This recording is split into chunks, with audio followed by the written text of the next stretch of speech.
This year's Martin Luther King Day slate was one to remember around the league, but we have got to start with the last game of the night because Russell Westbrook, he detonated on Rudy Gobert at the rim, and that's got to be his signature highlight as a Laker to date. And then earlier in the day, MORANT pulled off this ridiculous 360-degree layup as the Grizzlies beat the Bulls. In Memphis now, they have won 12 out of their last 13 games. And Luka Doncic, he notched a triple-double in a two-point win over the Thunder. It was his 41st career triple-double.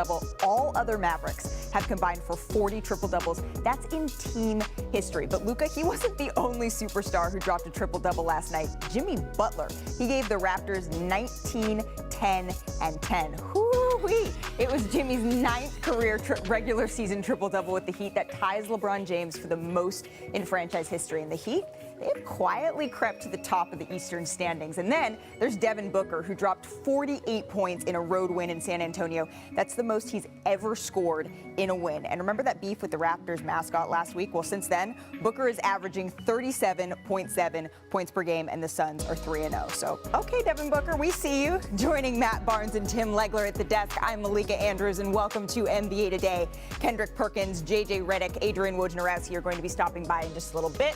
But we just saw it. There were 12 games across the league yesterday. We just hit on some major storylines. But Tim, to you, what stood out the most? Great performances around the league yesterday, but for me, it's got to be the Cavaliers. You know, I look at that game as a statement game, and I know the Nets don't have Kevin Durant, but still, you've got Kyrie trying to now find his way and get his rhythm. You've got James Harden there. You've got Kyrie returning to Cleveland. So this is a big moment for the Cavaliers. They've been hot lately, but these are one of those games, a young team that's playing unconventional lineups the way they are with 3 7-footers.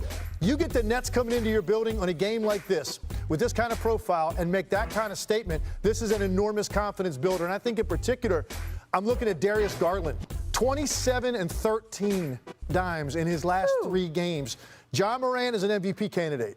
This is another guy from the 2019 draft, when a few picks later, not getting enough attention. Some people think maybe he could play his way into the All-Star game. That's possible. But people need to start watching what this young man is doing because he's lighting it up right now, not only as a scorer, but also as a facilitator, taking control of that team. Absolutely. I like that young, hungry Cavs team, but I was coaching my kids all day. Shout out to G1. We won the championship. So I missed the majority of the games. I saw highlights, but I was able to catch the Laker game, ending their 3-game skid versus the #1 offense in the league in the Utah Jazz, holding them to 37% from the field, 26 from the three-point line. We're obviously going to talk about them later, so I don't want to get too in-depth, but they just played with energy and passion last night, and it was good to see. Don't worry, you don't have to get too in-depth because we will be talking more about the Lakers and the Utah Jazz a little bit later in the show. But let's bring in JJ Redick and Kendrick Perkins for the same question. Perk, what was your biggest takeaway from MLK Day Hoops? Well, I was down there in Miami, so it's only right for me to go with them goons from Dade County. And here's why. I think that we all forgot that this team was actually in the finals 2 years ago. And now they've added Kyle Lowry and they added P.J. Tucker. And now Bam Adebayo is back, and he looked like he hadn't skipped a beat. So when I look at them and I look at their culture, it's just like, hey, they hang their hats on the defensive end. They have enough firepower when it comes down to Jimmy Butler. Tyler Hero, he said, put some respect on his name. He's been balling. And they have the best basketball coach in the game in Eric Spoelstra, a guy that knows how to switch it up on the fly. And when I look at this Miami Heat team, they're my dark horse to win it all. They could beat any team in the NBA in a 7-game series when healthy. Whoa, dark horse to win it all. Okay, JJ, I don't know if you can follow that with your takeaways from Martin Luther King Day, can you? Well, actually, I agree with Perk. When healthy, I could see the Heat winning it all. But look, my big takeaway from yesterday, and really from the last 10 days or so, is that the Phoenix Suns should be and are the favorites in the West. They're the only team in the NBA with a top 5 offense and a top 5 defense. They're 34-9. The combination of Chris Paul, Devin Booker, and DeAndre Ayton have only played in 23 games together, and they're still 34-9. This is a very deep team, and I want to give a shout-out to Mikal Bridges, who should absolutely be in the conversation for Defensive Player of the Year and certainly a first-team all-defensive team selection this year. There were so many good games yesterday. There were so many good teams to keep an eye on. Perk and JJ, please stick around because we're going to be coming back to you shortly. But I promised we were going back to the Lakers, so let's go back to the Lakers and what they did in Crypto.com Arena last night, because it was an interesting game. So LeBron James and the Lakers, they were hosting the Jazz across the street, Tim Legler. It was an interesting matchup here. I want to pick it up, though. Let's go to the second quarter because the Lakers are up 4 here. LeBron James brings the ball up the floor, stops, pops. You know it's good, Tim Legler. You got to live with that if you're the Jazz. What are you going to do? LeBron would walk up 3. That's the shot you want him to take, but he was feeling it. But are you going to live with this? We need to see that again and again and again because he just took flight there. That's going to be nightmares for Rudy Gobert for a while. And I'm happy for Russ. Russ has taken so much heat this season, man. I'm happy. Even if he got a tech, he didn't care. We didn't care. Beautiful to see. That's a tech that you eat. So the Lakers were up 6 at the halftime, but then early in the fourth, they're down 9 here. LeBron James all the way to the hoop. LeBron has been working a lot smarter instead of harder. I love these small back cuts, working from the pinch post and posting up on the block, and it's really got this team going. Well, and then you have Stanley Johnson hitting Avery Bradley for the corner 3. So the Lakers role players, they were really stepping up in this game. I know we just showed a Stanley Johnson pass, but he had 10 of his 15 points in the fourth, and then this was just icing on the cake. And Russ Westbrook, he's going to let the fans and his team know it. Here's LeBron James after the game. When you sent out that tweet making that promise, what did you say to the team, or what did you have in mind to say to the team? I didn't say anything to the team. It's my accountability, holding accountability for myself and my teammates. I didn't say anything to the guys. It's, talk can be cheap at times. You just got to go out and have action. We all understood that our effort and energy wasn't where it needed to be. In the Denver game, in the second half of the Memphis game, and then whatever the other game we lost. But we weren't giving maximum effort, so. That starts with me as a leader of the team and just taking the onus, letting Laker Nation know it wasn't about anybody, it was about our fans and the people that ride and die for the Lakers every single day. Let them know that I got this and it wouldn't happen again.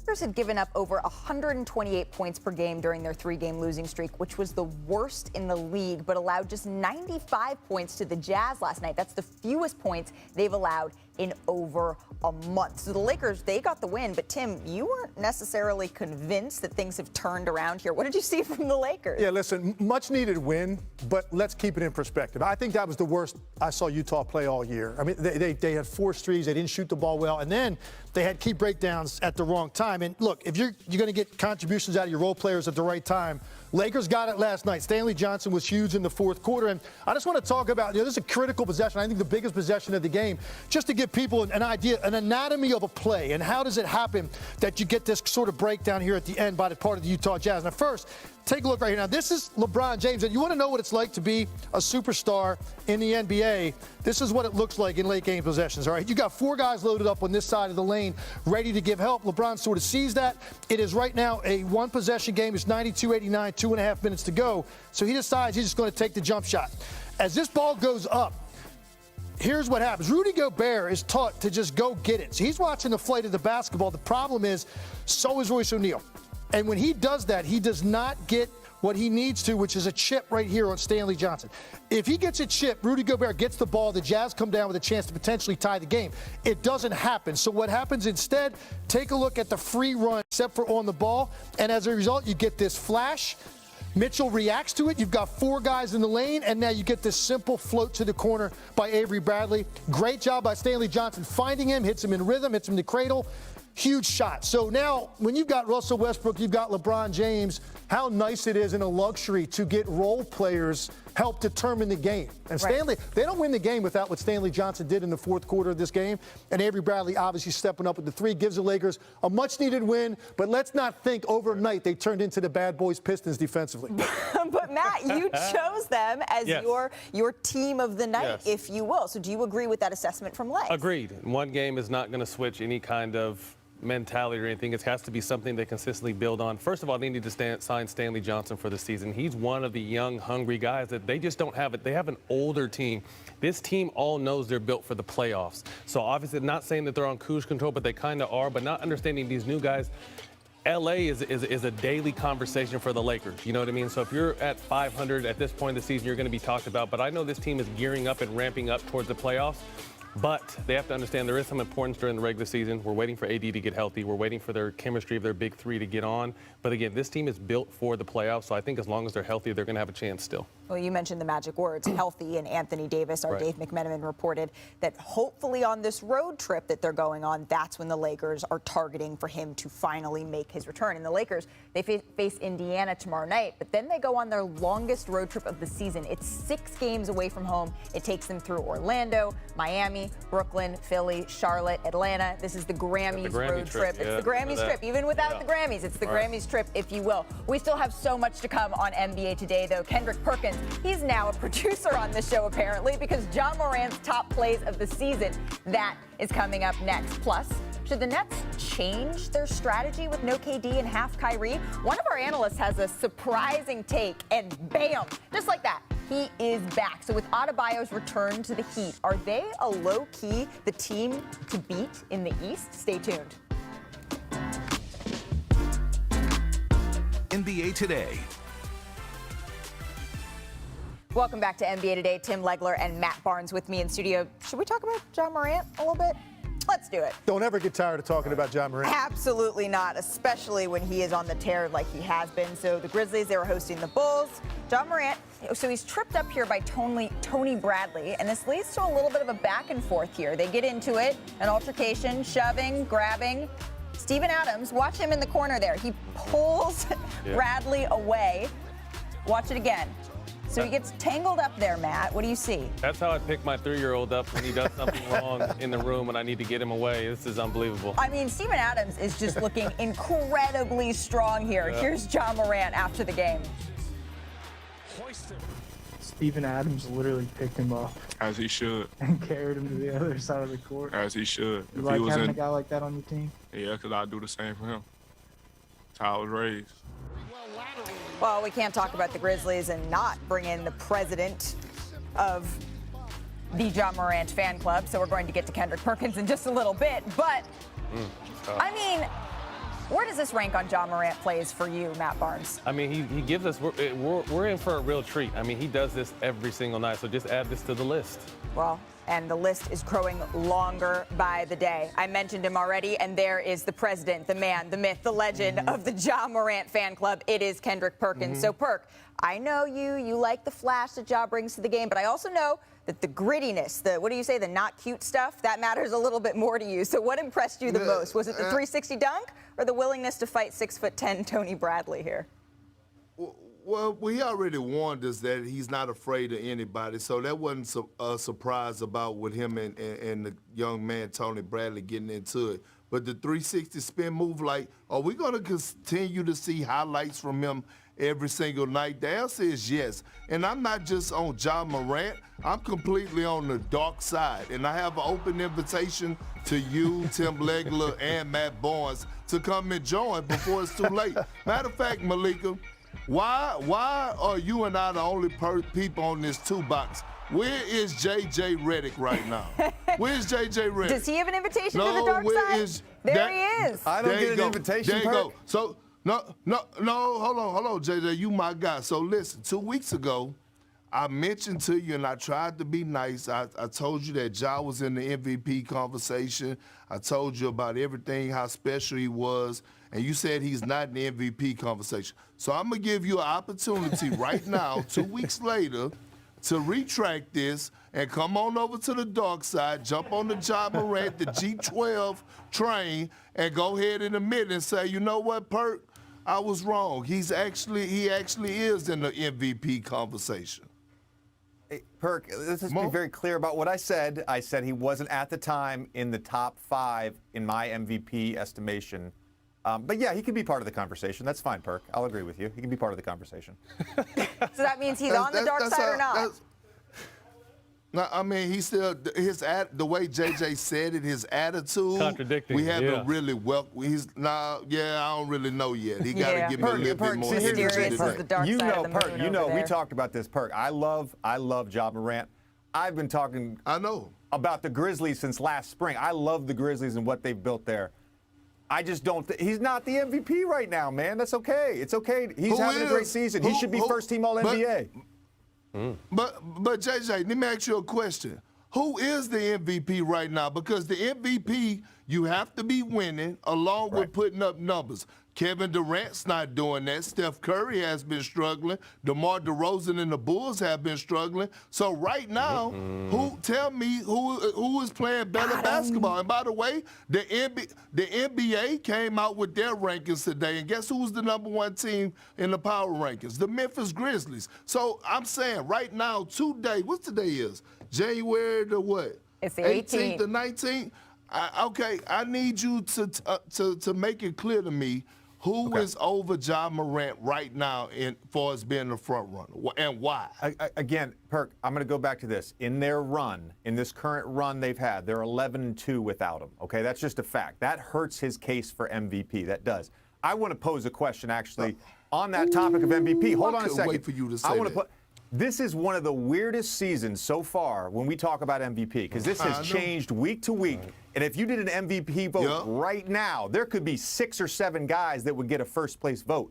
We've seen in the last few years unanimous MVPs. We've seen 1 or 2 guys get first-place votes. This thing is definitely wide open. I agree with that. I just don't have Ja Morant as the MVP. That's all.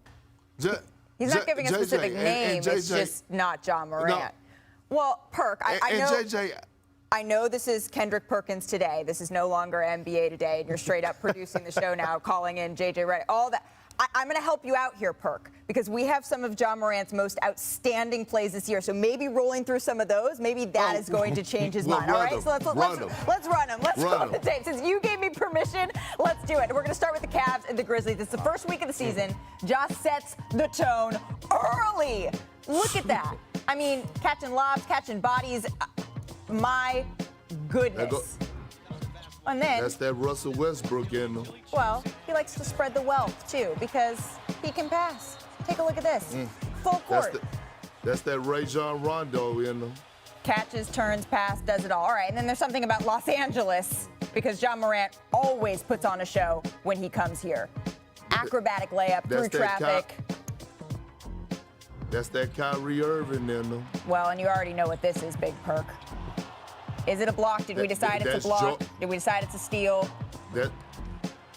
That's that Jordan-ness in them. All right, so then what's this one, Big Perk? John Wall. Is this the John Wall? That's the Kyrie Irving. Oh, okay. I say the John Wall, but I say that's the Kyrie Irving. Well, the craftiness. Clearly the just finishing around the continues to basket. show why. Point taken, point proven. Carry on. Carry on. I'm just saying. All right. I'm just saying. He's just saying carry on. All right, so the Grizzlies, they've won 12 of 13, but Perk has made sure we got all our Grizzlies in for this show. The quota has been met. 12 of 13 for the Grizzlies. On the flip side, though, Chicago, they are really struggling. They're losers of 4 in a row, 5 of 6, and those losses have been against some of the top teams in the league. It includes Brooklyn, Dallas, Golden State, Boston, Memphis. So during the losing streak, the Bulls, they rank last in defensive efficiency, net rating, rebounds per game, and points off turnovers. And Zach LaVine has missed the last 2 games, and he will be reevaluated next week. So, Matt, what's your diagnosis here on what's ailing the Bulls? I don't think really anything. I think up to this point, they've exceeded expectations. They were my dark horse surprise team of the year. They've been that. They're still #1 in the East. They're dealing with some injuries right now. I still think they're a top 4 team in the East, so I don't really necessarily think anything is wrong. They're just in this nasty January stretch right now. Yeah, I agree. Look, when you lose talent and Zach LaVine goes out, right, that's going to contribute to what's going on. I will say this, though. To me, I will go to the barometer game that they had. They had a 9-game winning streak, a national TV game against the Nets, okay? Everybody was hyped for this game. We wanted to see, how do they stand up to a team like Brooklyn? What happens in that game? Pretty good first half. They get their doors blown off at home in the second half of that game. I do think that was a little bit of a jolt to their confidence, because you think they came out the next game, got blown out by the Golden State Warriors. So and Zach LaVine only played 4 minutes in that game, so that's a little bit different. But I do think that was a barometer for where they really stack up. They've had a great start. They've been a great story. I think they're legitimately a team that can make some noise in the Eastern Conference playoffs. But when you lose Zach LaVine, it puts too much pressure on DeMar DeRozan. He has not been very efficient the last couple of games.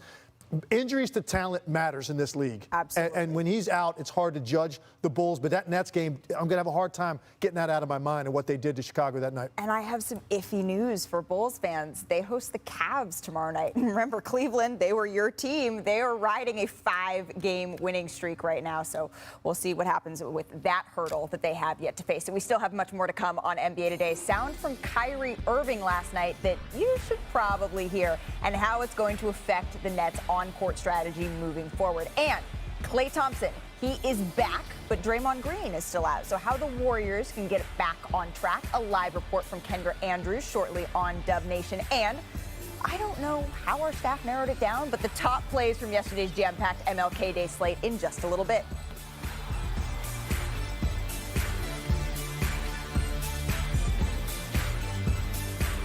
City that he began his NBA career in. Oh, some sauce by Kyrie Irving. Irving, pull up. Oh, yeah! Kyrie Irving. And Thomas turns it over. Loop ahead. Oh, razzle-dazzle! Big-time highlight for the Cavaliers. Needs help. Irving, too far. And the Okoro jam puts Cleveland in front comfortably. The Nets fall to a much improved Cleveland squad.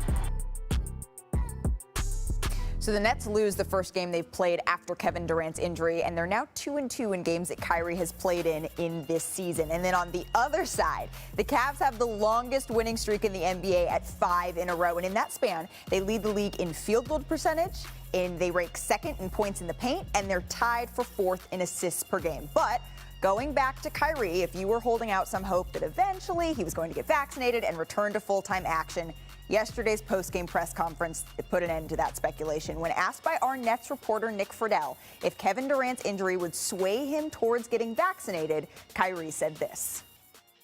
Kev's going to heal. Kev's going to be okay, and we're going to have to deal with that as his teammates. But in terms of where I am with my life outside of this, I stay rooted in my decision, and that's just what it is. Respect everyone else's decision. I'm not going to ever try to convince anyone of anything or any of that. I just am standing rooted in what I believe in. And though we're dealing with this right now with Kev, I just know that I'm protected by the organization. I'm protected by my teammates. I'm protected by all the doctors I've talked to, and I just stand rooted. All right, so the Nets, they have 3 more games on the road where Kyrie can play before a quick 2-game homestand against the Lakers and the Nuggets. And then after that, they're going to embark on a 5-game road trip. So back with JJ and Perk, I don't want to get into Kyrie Irving's vaccination status. I have no more time, breath, or energy for that. But I do want to talk about basketball. So knowing what we know now, no Kevin Durant for 4 to 6 weeks, no Kyrie Irving for home games for the foreseeable future. JJ, I want to start with you. What's the best course of action for the Nets moving forward? The best course of action is to maintain the status quo, and frankly, I don't think they really have any other option here. Look, this team has basically piecemealed rosters game to game due to COVID, due to injuries, due to the availability of Kyrie Irving. They're very similar in a way to the Lakers. They're a very top-heavy roster. And when you have a top-heavy roster with 3 guys making the maximum contract, there's not the financial means to go out and trade for players. You're not going to trade those 3 guys. Joe Harris is the one guy who has a sizable contract that you could trade, but he's still injured with an ankle injury. So I think the strategy here is play Kyrie when he's available. James Harden has to go nuts and get great contributions from your bench. Park? Well, here's the thing, okay? Now Steve Nash is going to actually have to get into his bag and start coaching. That's number one. Second of all, you're going to have to use LaMarcus Aldridge. And I keep going back to this. Look, if you don't have KD for a month or a month and a half, and you know you only got Kyrie for away games, LaMarcus Aldridge, I think the record is like 8-2 or 9-2 when he scores 20 plus or more points. You have to put him back in the lineup and take some of that pressure off of James Harden, especially at home games, and go through him on that low block and feature him in the offense, because The LaMarcus Aldridge I saw before he had to go in COVID protocol, he was balling. Now, I'm not saying he was looking like a LaMarcus Aldridge in Portland, but he was looking something similar, a little bit close to it. So you have to utilize him, put him back in the offense, go through him a little bit, let him get his touches, and let him help you out. Well, and we were talking about it yesterday, and I was saying that 11 of the Nets' next 14 games are on the road. So they do have this big stretch where they're going to have Kyrie Irving be able to build a little bit of continuity. But continuity is also something they've never had with this roster with the big three, with James Harden missing time with his hamstring injury, with Kyrie Irving. Remember, when they traded for James Harden, Kyrie wasn't with the team because he was taking a personal hiatus for several weeks. And so this is something that this organization is used to. They have said over and over again that their goals, despite the injuries, despite not having players available full time, is to win a championship. And so this is the time where, when Kyrie's playing, doubling down, trying to win those games. And James Harden, this is his team now. Let's see what he can do. You mentioned Joe Harris, JJ. Steve Nash said he's progressing in his rehab, but he's not quite to the point where he's going to be able to join the team in the imminent future, but it's coming. We're getting a little bit closer. We are also not done yet on NBA Today. Thank you, gentlemen. Coming up, we are going live to San Francisco for a report on what is ailing the Splash Brothers. So how can the Warriors get back on track tonight against the Pistons? Keep it locked on NBA Today. 2.5 years, 175 games, 941 days. Here he is. I think he's healthy. Good look at a three. There it is. First dunk, first three. Been a while on the sidelines watching. Now it's time to play. I ain't got no other options. I'm just so grateful to be out here and the love I received. It's a night I will never forget. So the night Klay Thompson returned in Chase Center, it was goosebump inducing. And from the arena being on its feet when he was warming up to the opening lineups where I could barely hear his name being called because the crowd was so loud, it really felt like the woes of the world just melted away and gave way to joy, even just for a second. And since then, the Warriors have bobbled. They went 1-3 on their road trip, and Draymond Green has been battling a calf injury. But now they're back in the Bay, and they're hoping to turn things around. So ahead of tonight's matchup against the Pistons, I'm excited to bring in our new Warriors beat reporter, Kendra Andrews. Kendra, welcome to the team. But I want to talk about Golden State here. What's been their mindset as they try to get back on track?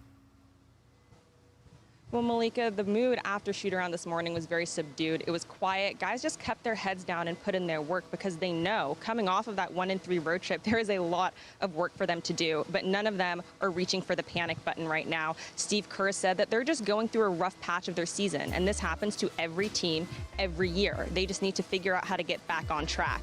Now, some might be inclined to reach for that panic button because this slump, if that's what we're going to call it, seems to have come out of the blue, especially thinking back to just how dominant the Warriors were to start the season. They skyrocketed to the top of the league and didn't experience any of those growing pains that maybe you expect when you're integrating so many new guys to the roster and rotation. But those growing pains are catching up with them. You mentioned bringing Klay back after 2.5 years. Steph Curry missed a game with a hand injury. Gary Payton II missed 2 games. Now Draymond Green's out for at least 2 weeks as he deals with that calf injury. So they just have to figure out how to get back on track. But Andrew Wiggins told me this morning that they're not panicked, and right now the 7-game homestand, which starts tonight, feels like the perfect opportunity to do so. Okay, so they're not reaching for the panic button quite yet, but you mentioned the Warriors are still integrating Klay again. So through the 4 games since he's been back, Klay has been shooting 36% from the field and 36% from three-point range. So Kendra, what has Klay said about his performance so far? Well, the other night after their game in Minnesota, Klay said it's very rare for a guy to have a 2+ year hiatus and come back just as dominant as he was before. So he's really trying to apply that patience that he learned over the past 2.5 years and apply it to his shot coming back. And really, the Warriors need to apply that patience as a whole. Only 3 members of this team have played with Klay before: Steph Curry, Draymond Green, and Kevon Looney. So a lot of guys are readjusting their roles, particularly Andrew Wiggins and Jordan Poole. But Andrew said as they learn how to play with him, as they get the feel for being on the court with Klay, all of that should work itself out. Absolutely, and we will be watching to see how they can try to turn this thing around, especially on this homestand. Kendra, thank you so much. Sis, let's do this again. This is pretty fun. Absolutely. Oh. Perk? Oh, look at the Are you just producing this whole show today? This is a proud moment. Hey, Kendra, congratulations. Happy to have you part of the NBA family. But look, Malika, you know last week you shot the little salad thing at me, right? And I told you, okay? I caught it. So, Kendra, look, we unfiltered and we shoot slugs on here. I need you to tell us something about Malika growing up as a child that used to get on your nerves. I need to hear. Nothing. I need was to an hear. angel. I need to hear. No, I asked Kendra. I don't know. I don't want to Ask get on her Kendra. bad side. I don't want to get on her bad No, side. it's no, but, it's no bad side.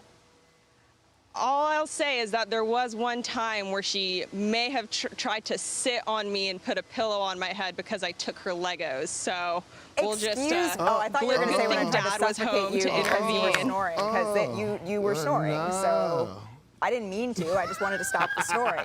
Perk, get out of this shot. You're not in this block. We still have more to come on NBA Today. And yes, you will be involved in it, Perk. I pinky promise. It's a LA state of mind. So we hit on the latest on the Lakers and the Clippers. When might we see Paul George back on the court? Live from Los Angeles. All right, let's go coast to coast on yesterday's action. We're going to have to start with the Portland Trail Blazers because CJ McCollum, he returned for the Blazers after missing the last 18 games, and he scored 16 points in 28 minutes as Portland beat the Magic. Yusuf Nurkic had 21 points, 22 rebounds in his third career 2020 game. So, Tim, do you see the Blazers making the playoffs this year? Oh, man, I think they're going to be a play-in team.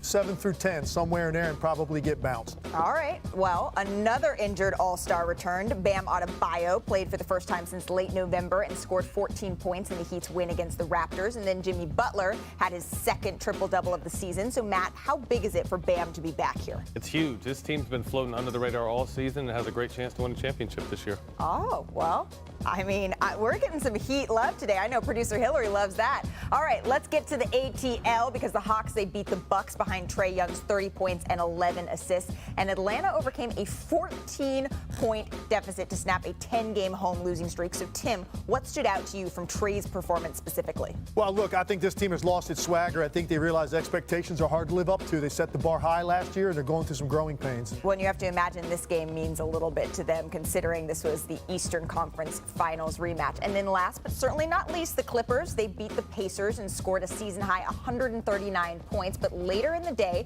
their two injured superstars, Kawhi Leonard and Paul George, were at a playoff Rams game, or I should say the playoff Rams game. It was a big one. So now to talk a little bit more about the state of Los Angeles basketball, joining us on the desk is senior NBA insider Adrian Wojnarowski. So, Woj, I do want to start with the Clippers here because Paul George, he's been out since the team announced on Christmas he was dealing with a torn UCL in his right elbow. So what's the latest on his timetable? Malika, I'm told that the Clippers are going to extend that initial 3 to 4 week period of rest for Paul George, likely for a few more weeks. They want to see how this elbow heals, how it responds to the rest.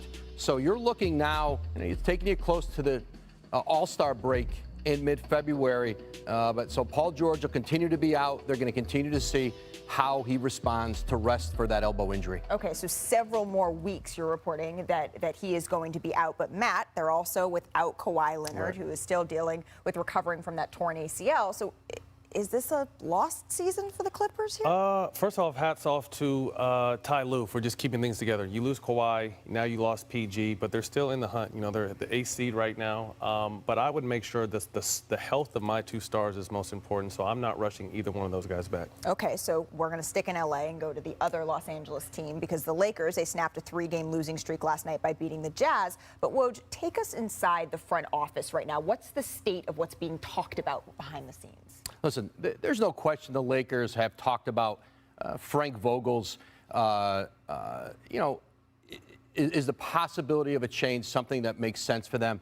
But ultimately, it gets back to this. I think they look at the depth of their coaching staff. This is a different coaching staff than they had last season when they had Jason Kidd on staff, who obviously went on to become the head coach in Dallas. David Fizdale's been a head coach twice. He was the acting head coach when Frank Vogel was out with COVID, but all of a sudden, let's say hypothetically you move David Fizdale up. Now you look at the staff and you go, is this a staff that we're positive it's going to be better than what we have with Frank Vogel? I think they want to give Frank Vogel every chance here. I think last night was an important game for him. What any coach with a struggling team has to avoid is what happened in Denver the other night when you lose by 37, when your team's non-competitive, and then the questions become, has he lost the locker room? Well, that was an emphatic no last night, how they played against the Jazz. You know, they're going to get Anthony Davis back here, but I think this is an organization, I think, that wants to continue with Frank Vogel, but there's certainly a lot of pressure always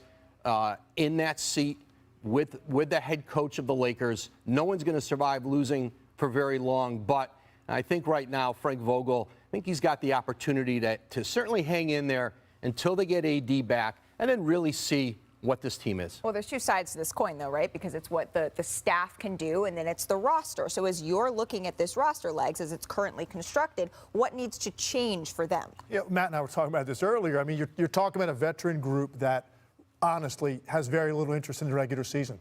And the problem with the Lakers is if you think you're going to flick that switch once you get AD back, the weather gets warmer, you smell April 15th around the corner when the playoffs start, and you think you can just solve all your problems, then they're mistaken, because you're not going to come, I don't think, out of the Western Conference playing on the road in every single round, which is what they're really facing right now. Having said all of that, though, Woj hit it on the head. Listen, talent makes up for a lot of mistakes. And when you add a guy that's a multidimensional game changer on both ends of the floor like Anthony Davis, and you get a number of games under their belt with LeBron, with Westbrook, Carmelo back, when we can finally really see what is the ceiling of this team, we'll have a better idea. Right now, like a lot of teams in this league, they're missing a really key guy, and it's hard to evaluate exactly what they're going to be. Also, the age of their roster, I think the second half of the year is what these guys are built for. So let's get AD back, get some games under the belt, and then we can really judge what the Lakers are, because right now, they're not a contender in the Western Conference. We got to see what it looks like with AD. Well, the trade deadline is looming, and as long as Adrian Wojnarowski is on this panel, I have to ask, is there anything brewing right now for the Lakers? Listen, the Lakers tried. They tried to get involved with Cam Reddish. You know, the Knicks had a better asset for them. I think the Lakers are in a tough spot to do anything other than just kind of move the